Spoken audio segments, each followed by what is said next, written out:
हमारे चाचा शिकार करने गए थे, शेर को पकड़ लिए थे ऐसे, फिर शेर पटक के फाड़ डाला चाचा को। तुम दो तरीके की बातें करते हो, एक समय काटने के लिए, चार लोग खड़े हैं, बात हो रही है, ऐसी बातें जिनसे तुम्हें कोई फायदा नहीं हो रहा है वो तुम्हें कभी राइज नहीं करने देंगी। अगर इस तरह की तुम्हारा दिनचर्या है तो तुम छोड़ दो ये तैयारी, तुमसे नहीं हो पाएगी, तुम कभी नहीं कर पाओगे, गारंटी।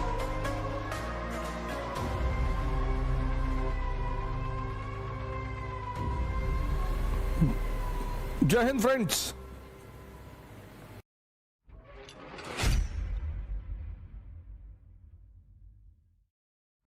तुम जीतते क्यों? आईएएस भी तुम क्यों बनोगे? कुछ तो एक्स्ट्रा तुम्हारे अंदर होगा।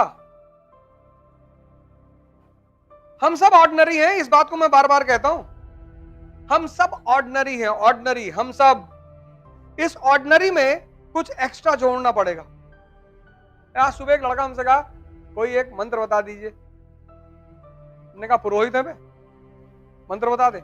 नहीं नहीं, कुछ बता, सफलता का कोई सूत्र बता दीजिए। हमने कहा और बताओ, आलिया भट्ट के बारे में क्या जानते हो? गंगूबाई पिक्चर अच्छी है, लगा कहानी सुनाने। हमने कहा अच्छा योगी जी जीत गए, तुमको क्या लग रहा है? बहुत अच्छा लग रहा है। हमने कहा योगी सरकार की 5 उपलब्धियां बताओ पिछले 5 साल की। नहीं वो सब नहीं पता, लेकिन अच्छा बहुत लग रहा है। हमने कहा कुछ ना कर पाओगे, इसलिए नहीं कि तुम योगी की जीतने में खुशी हो, खुशी किस वजह से हो ये तुम्हें पता ही नहीं। एक जिंदा दिमाग जब खुश होगा तो उसकी खुशी की वजह होगी ना। तुम दो तरीके की बातें करते हो, एक समय काटने के लिए, चार लोग खड़े हैं, बात हो रही है,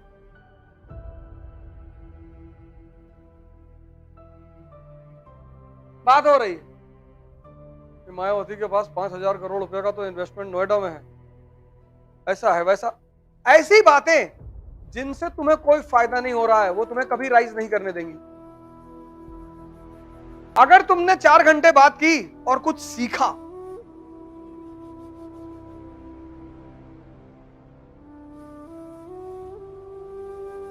बात करना बुरा नहीं है, लेकिन अगर तुम बहुत गौर से अपने चारों तरफ देखो तो कुछ लोग बिना मतलब की बातें कर रहे हैं,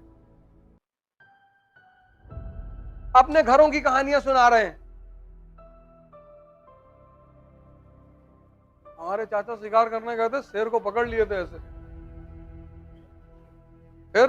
फिर शेर पटक के फाड़ डाला चाचा को।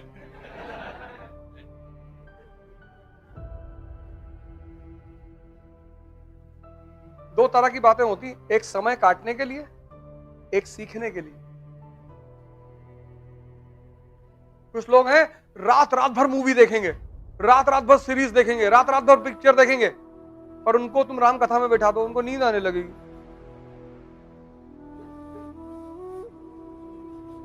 उनको नींद आने लगेगी। मुंबई में एक आदमी है, वहां पे एक सिनेमा हॉल है राजकमल, बांद्रा स्टेशन पे शायद, या बीटी पे, वहां वो वाली मूवी आज तक चल रही है, हम दिल वाले दुल्हनिया ले जाएंगे, आज तक चल रही। वो बंदा डेली देखने आता है।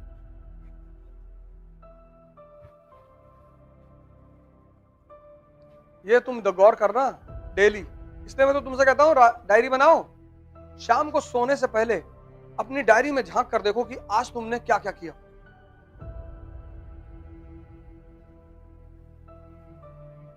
तुम पंडितों पे चर्चा कर रहे हो कि पंडित जात अच्छी नहीं हो, ये है वो है, तुम दलितों पे चर्चा कर रहे हो, 4 मुसलमान बैठे हिंदुओं को गाली दे रहे हैं। अगर इस तरह की तुम्हारा दिनचर्या है तो तुम छोड़ दो ये तैयारी, तुमसे नहीं हो पाएगी,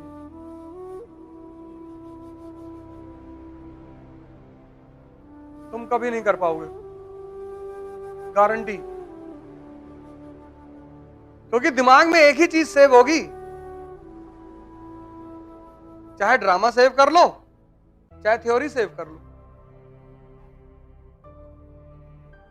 और सेव जरूर होगी। और ऑटो फंक्शन है दिमाग का, कुछ चीजें खुद ही सेव कर लेता है, तुमको कहने की जरूरत ही नहीं है।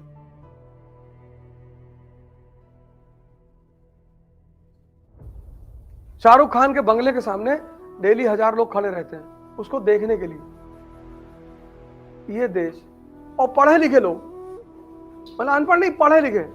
इसी में हमारी एक साहब से दोस्ती खत्म हो गई। हमसे कहा बैंड स्टैंड चलना है, हमने कहा चलो 15, हमने कहा चलो कोई काम होगा इसको। तो हम अपना वहाँ जो है वो हमसे कहे कि यार हम आते हैं एक साहब से मिल के, हमने कहा जाओ मिल लो। तो हम अपना वहीं समुद्र के किनारे कॉफी वॉफी की दुकान है, अपना कॉफी वॉफी पीते रहे, घूमते चलते रहे। बहुत देर हो गई, 5-6 घंटा हो गया। तो हमने कहा ये कौन सी मीटिंग हो रही यार, क्या किससे मिल रहा है ये। तो फिर हम लोग को फोन मिला है, हमने कहा हो, कहीं नहीं यार घर के बाहर खड़े हैं। किसके? तो कहा किंग खान के घर के बाहर खड़े हैं। तो हम कहा किंग खान, हम सोचे कोई सऊदी वऊदी का आया होगा आदमी। हम कहा कहाँ किस जगह पे, कहा हमको बताओ, लोकेशन भेजो। बताए, गए, देखे तो शाहरुख खान के घर के सामने। अब शाहरुख साहब बहुत अच्छे एक्टर हैं, बड़ी अच्छी बात है, बड़ा पैसा कमाया उन्होंने। वो खड़े 5 घंटे से। हमने कहा तुम भी भीख मांगोगे, तुम्हारे लड़के भी भीख मांगेंगे, तुम्हारा का खानदान अगले 5000 साल तक भीख मांगेगा। तुमको जब यही नहीं पता कि हीरो कौन है। हीरो मतलब वो आदमी जिसने विषम परिस्थितियों में संघर्ष किया। अंबेडकर उसकी जीवनी पढ़ोगे ना तो कहीं कहीं रोने लगोगे। गांधी, भगत सिंह, इस देश का युवा, मैं बताया ना, उसका दिमाग इतना खराब है, इतना, स्त्री की इज्जत नहीं कर सकता वो बहन बनाना जरूरी नहीं है, लेकिन इज्जत तो कर सकते हो।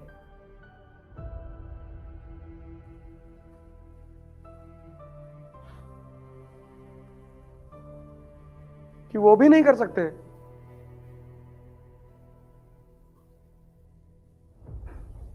इस देश की सबसे खतरनाक बात क्या है, इतनी आदर्शवादी बातें यहां के लोग करते, सब क्या हिंदू मुसलमान, तुम इनसे बात करो बैठ के, अरे बाप रे बाप, तुमको लगा कि मैं ही जलील आदमी हूं इस दुनिया में।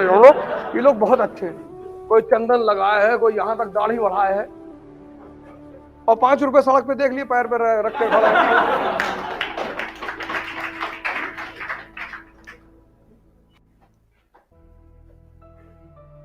हमारी तो मुलाकात होती रहती ना, एक से एक प्रचंड जाहिल।